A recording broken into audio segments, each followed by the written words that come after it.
Selamat siang Bapak. Siang. Ya, saya Dr. Srieni, dokter yang sedang bertugas di klinik hari ini.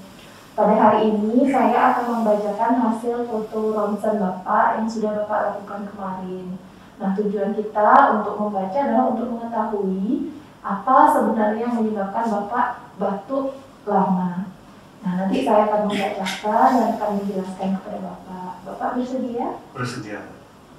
Dalam membaca foto ronsen tora ada beberapa hal yang perlu kita siapkan. Yang pertama adalah iluminator, pastikan sudah menyala.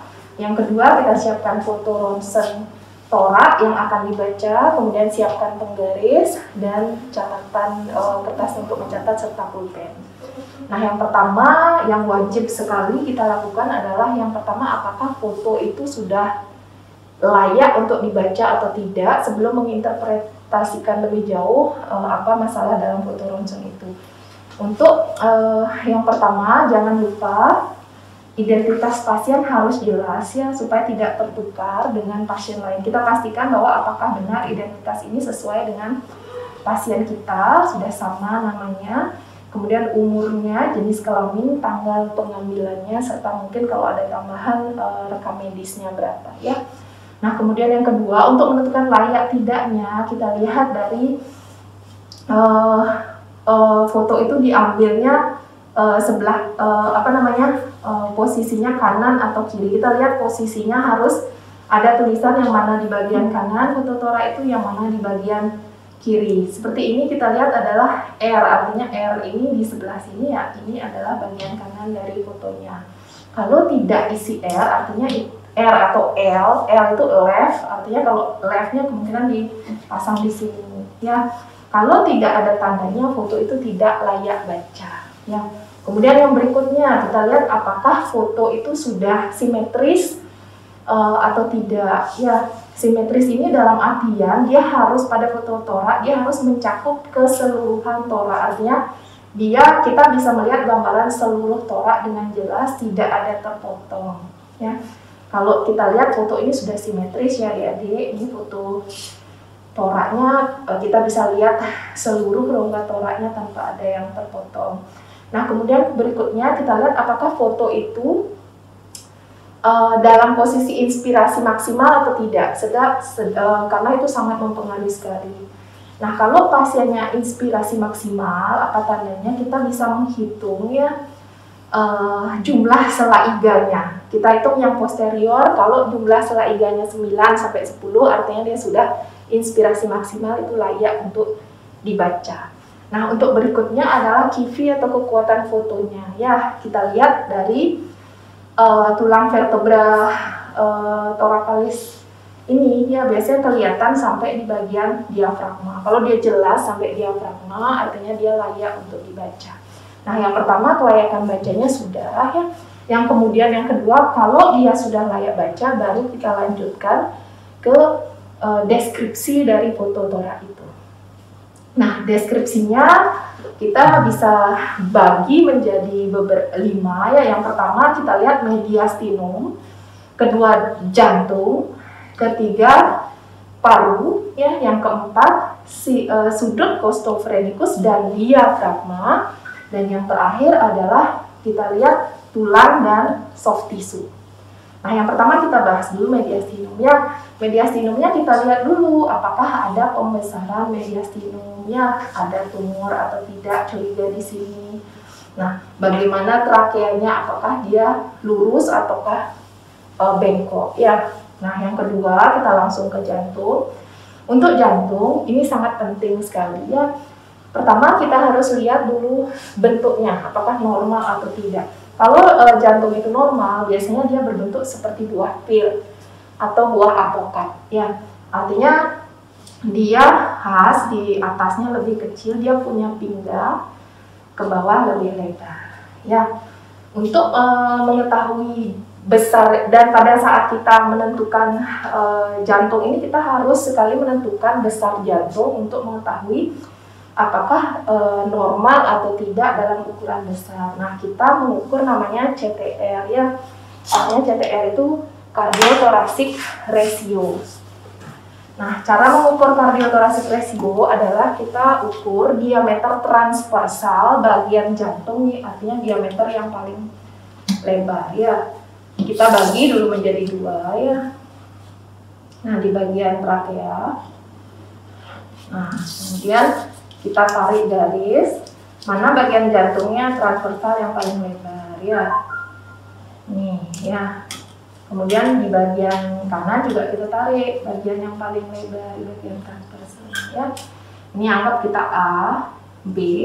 Kemudian kita ini kan sudah ukur diameter transversal jantung, kita ukur diameter transversal torak bagian dalam. Ya, bagian dalam.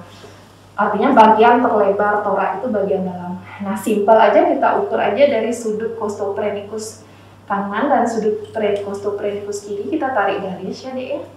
Garisnya harus lurus, nggak boleh miring begitu ya.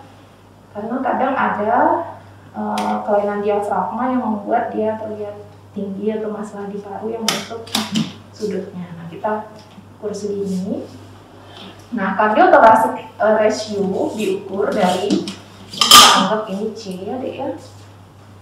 Kardiotorasik ratio kita ukur dari A ditambah B, kemudian dibagi C, ya, dikalikan 100%. Normalnya kardiotorasik ratio adalah pada posisi PA, ya, posterior anterior, dia kurang atau sama dengan 50% untuk normal, sedangkan kalau dia lebih dari 50%, misalnya 51, 52, dan seterusnya, dia adalah kardiomegali. Ya, mungkin untuk jantung seperti itu. Nanti kalau ada kardiomegali kita lihat juga bagaimana bentuk. Selain CTR juga kita lihat bentuknya ya. Misalnya kalau ini kan normal.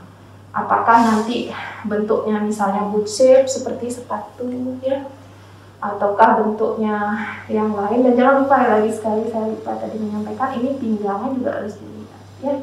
Apakah pinggangnya normal atau tidak. Dalam foto ronsen ini adalah normal. Ya, mungkin untuk jantung sekian. Saya akan lanjutkan ke parunya sekarang ya. Kalau untuk paru ada beberapa hal yang harus kita lihat. Ya, yang pertama hilus ya. Hilus itu adalah arteri dan vena pulmonalis ya, ini gambarannya. Biasanya memang yang di kiri lebih banyak ya daripada yang di kanan. Ini kesannya normal. Nah, selain hilus kita lihat juga corakan bronkofaskularnya gimana. Corakan bronkofaskular itu ya ini ya, seperti rambut-rambut halus. Dia normalnya memang di bagian parakardial ya, kanan kiri atau bagian bawah dia lebih banyak dibandingkan bagian atas. Ya, kemudian kita lihat ada nggak masalah di paru. Misal ya, apakah ada infiltrat ya. Infiltrat itu misalnya seperti bayangan awan, di sini tidak ada. Ya, ini bersih. Atau misalnya ada persusunan ya, atau air fluid level ya, atau point lesion ya, itu tanda-tanda dari beberapa penyakit paru. Nanti disimpulkan. Nah, yang berikutnya adalah sudut costophrenicus dan diafragma. Apakah normal atau tidak? Ya.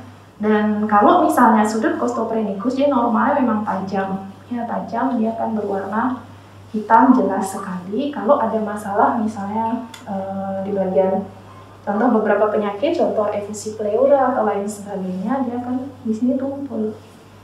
Ya, oke. Berikutnya yang terakhir adalah tulang dan soft tissue ya. Tulang dan soft tissue kalian lihat apakah ada masalah, misalnya fraktur ya, kemudian porotik dan lain sebagainya ya. Begitupun soft tissue-nya apakah ada kelainan. Jadi nanti dalam membaca ronsen kita harus tulis ya hasil bacaannya. Yang pertama kita sebutkan torak ya, toraknya posisi apa, misalnya torak PA atau torak AP ya.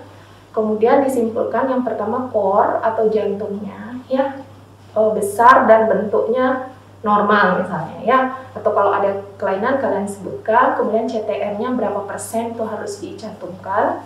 Yang kedua pulmo ya, pulmonya apa yang kalian dapat ya, misalnya corakan bronkofaskularnya normal ya, tidak ada infiltrat, itu harus kalian simpulkan. Yang berikutnya adalah sinus costophrenicus dan diafragma. Artinya kalau kalian tulis di situ bisa tulis sinus costophrenicus tajam, diafragma normal, itu contoh aja ya. Kemudian tulang dan soft tissue kalian misalnya tulis tidak ada kelainan. Jadi kalian simpulkan, kesimpulannya adalah seperti tadi poin yang saya utarakan, tidak ada masalah, tidak ada kelainan, artinya torak kesan normal, seperti itu ya. Kira-kira seperti itu adik-adik, jelas ya.